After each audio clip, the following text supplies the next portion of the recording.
Alors, cette dernière question qui finalement va vous permettre de faire la liaison avec le mouvement Égalité et Réconciliation et vous permettra effectivement de développer de manière très académique vos objectifs et vos orientations. Donc, je cite la question. Cette série des trois dernières questions donc, que je viens de poser est signée Raphaël Gutiérrez.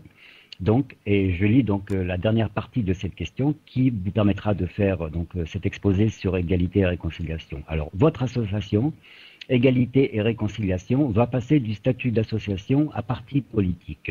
Quelles sont les grandes orientations de ce parti et que comptez-vous apporter à tous ces résistants au nouvel ordre mondial qui n'ont plus aucune confiance en la politique et aux élections en France? Et on boucle la boucle comme ça, finalement.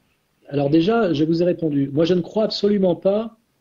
Si ER devient un parti politique, on y réfléchit en ce moment, on y réfléchit, hein, on ne l'a pas encore fait, mais ce n'est pas du tout pour se dire qu'on va prendre des points aux élections jusqu'à prendre le pouvoir en ayant 51% un jour. Je ne crois pas du tout, moi, à la prise du pouvoir par les urnes. Je pense que si les élections permettaient à la démocratie de triompher, elles auraient déjà été annulées, et d'ailleurs on peut admettre qu'elles ont été annulées en douce, hein, déjà, on les a stérilisées complètement.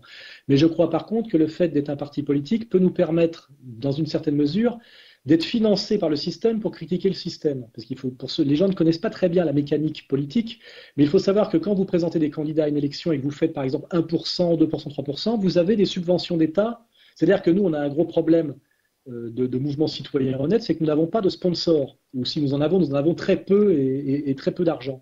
Et nous avons un problème de financement. Et quand nous menons des batailles politiques, le rêve pour nous, ça serait que ces batailles politiques soient financées par l'État. Or, la situation de la tartufferie politique française fait qu'effectivement, on peut, quand on est un parti politique et qu'on présente des candidats pour critiquer la politique générale, on peut, si on fait un certain pourcentage qui peut être très faible à certaines élections, effectivement, être remboursé ou financé par l'État, ce qui est assez agréable et assez ironique. Il faut savoir que si nous avions fait plus de 3% aux élections européennes, nos frais nous auraient été remboursés, alors que là, ça nous a coûté 300 000 euros. Vous voyez, donc, si nous voulons être un parti politique, ce n'est pas pour prendre le pouvoir par les urnes, nous n'y croyons pas, mais c'est pour pouvoir essayer de trouver un financement politique à notre pratique politique qui ne nous oblige pas à aller chercher de l'argent occulte ailleurs. Vous voyez, donc c'est une manière de maintenir notre indépendance politique, d'une certaine manière. Hein. Deuxièmement, ce que nous prétendons faire, nous, Égalité et Réconciliation, c'est de la formation et de la pédagogie. Et moi, je prétends produire une synthèse qui produit, je dirais, une idéologie commune à tous les résistants, d'où qu'ils viennent. Cette idéologie s'appelle gauche du travail et droite des valeurs pour une réconciliation nationale. Et je prétends qu'avec cette idéologie gauche du travail et droite des valeurs, nous pouvons faire travailler ensemble tous les résistants à cet empire mondialiste. Parce qu'aujourd'hui, malheureusement, ces résistants à l'empire mondialiste, ça s'écrit sur un cercle. C'est-à-dire que nous avons un noyau dur qui est l'empire et des gens qui s'opposent tout autour, qui décrit une circonférence, à cet empire. Mais parfois, ils sont autant opposés les uns aux autres qu'à l'empire lui-même.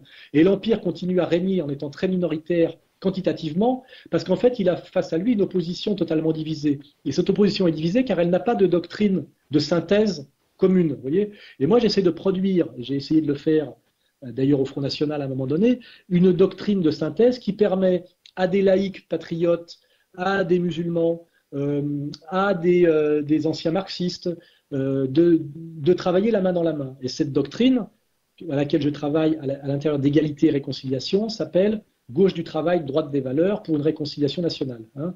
On a des slogans qui sont nationalistes de tous les pays, unissez-vous. On a des slogans qui sont des régions fortes pour une France forte, qui permet de dépasser en général les apories identitaires, les apories internationalistes. Et nous essayons de montrer notamment les contradictions de ceux qui prétendent lutter comme nous contre le mondialisme et qui en fait luttent avec une main et servent le mondialisme de l'autre, notamment l'extrême gauche mondialiste du NPA qui prétend défendre les acquis sociaux des travailleurs français détruits par le mondialisme marchand dont l'UE est le relais et qui en même temps sont pour la régularisation intégrale des sans-papiers, qui travaillent à la destruction de ces acquis et qui travaillent au mondialisme, puisque effectivement le mondialisme, comme l'a très bien dit Attali, veut le nomadisme intégral, c'est-à-dire la libre circulation totale des capitaux, des marchandises et des êtres humains en fonction des besoins du marché. Alors le dernier verrou à faire sauter aujourd'hui, c'est celui des êtres humains, parce qu'il y a encore des frontières et, comment dirais-je, des politiques d'État sur l'immigration. Et on voit bien que l'extrême gauche mondialiste sert au mieux d'idiot utile, au pire de collabo, pour faire sauter ce troisième verrou, qui est le seul verrou qui tient encore, je dirais, à l'hégémonie totale du mondialisme, c'est-à-dire libre circulation des capitaux, c'est déjà fait, libre circulation totale des marchandises, c'est déjà fait.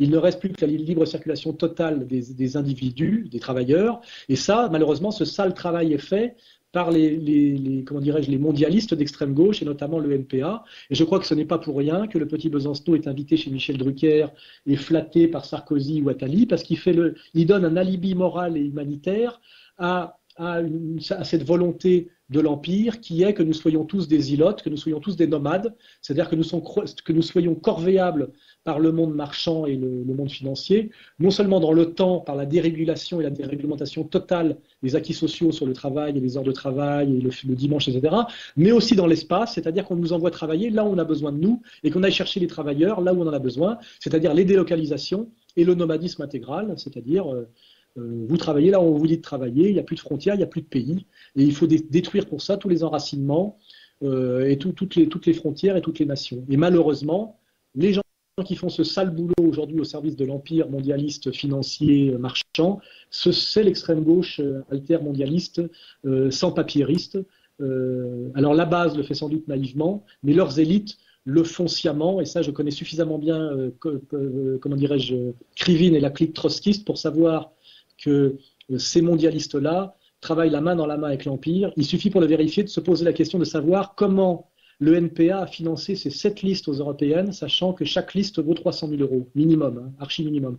Ce ne sont pas les militants du NPA, petits lycéens et petits étudiants, qui sont une poignée et quelques centaines, par leur cotisation, qui ont pu permettre à ces 7 listes d'exister. Donc posez-vous la question, d'où vient l'argent? Et vous verrez des grandes banques financières internationales et mondialistes apparaître dans les organigrammes, et on ne comprend pas très bien pourquoi de grandes banques d'affaires et de grandes banques financières internationales qui ont pignon sur rue depuis 2 siècles parfois, financeraient un petit mouvement anticapitaliste révolutionnaire.